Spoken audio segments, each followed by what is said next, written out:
Good morning, જય માતાજી। સવાર પડી ગયું છે અને આપણે આવી ગયા છે ફરીથી તબેલામાં કામ કરવા માટે। વાહિંદા બધા જ થઈ ગયા છે અને હવે આપણે તબેલો ધોવાનું કામ ચાલુ કરી દીધું છે। આ બધું જ પાણી એક જગ્યાએ ભેગું થાય છે, તમને હું નેક્સ્ટ વિડીયોમાં બતાવીશ। અને હવે આવી ગયા છે વાડીએ માંડવીમાં પાણી વાળવાનું છે, તો માંડવીમાં પાણી વાળવાનું કામ ચાલુ કરી દીધું છે આપણે।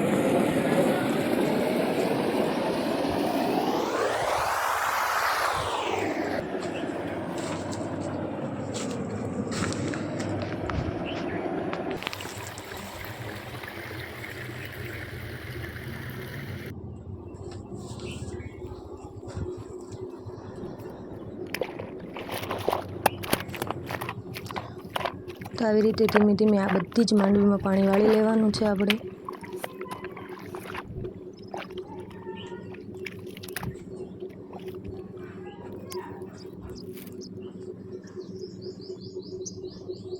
માંડવીમાં પાણી વળે ત્યાં સુધી આપણે જમવા બેસી ગયા છે।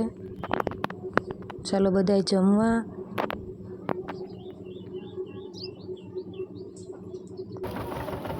હવે માંડવીમાં પાણી વળાઈ ગયું છે અને હવે આપણે થોડી એવી નિરેન લઈને ઘરે જઈએ છીએ। વિડીયોને લાઈક કરજો, ચેનલને સબસ્ક્રાઈબ કરજો અને વિડીયો ગમે તો કમેન્ટ પણ કરી દેજો। હવે આપણે આવી ગયા છે ઘરે અને આજે આપણે ચૂલા ઉપર મોમોઝ બનાવવાના છે, તો એની બધી જ સામગ્રી તૈયાર કરી લીધી। કોબી, ગાજર અને ડુંગળીને કાપીને તૈયાર કરી દીધા છે। મરીનો ભૂકો, આજીનોમોટો, લાલ મરચું પાવડર, સ્વાદ અનુસાર નમક નાખી અને બધી જ વસ્તુ મિક્સ કરી લેવાની છે। તો બધી જ વસ્તુઓ મિક્સ કરી અને હવે આપણે નાની નાની રોટલી બનાવવા બેસી ગયા છે આની।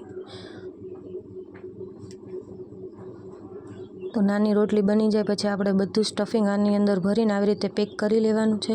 તો બધા જ મોમોઝ બની ગયા અને એને બાફવા માટે મૂકી દેવાના છે ચૂલા ઉપર। તો જ્યાં સુધી આ બફાય ત્યાં સુધી આપણે ચટણી તૈયાર કરી લેવાની છે।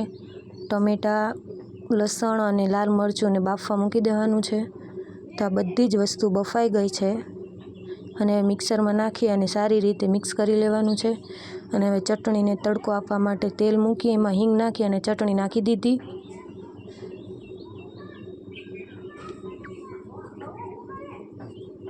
એમાં હળદર, નમક બધું નાખી અને મિક્સ કરી ચટણી તૈયાર થઈ ગઈ અને મોમો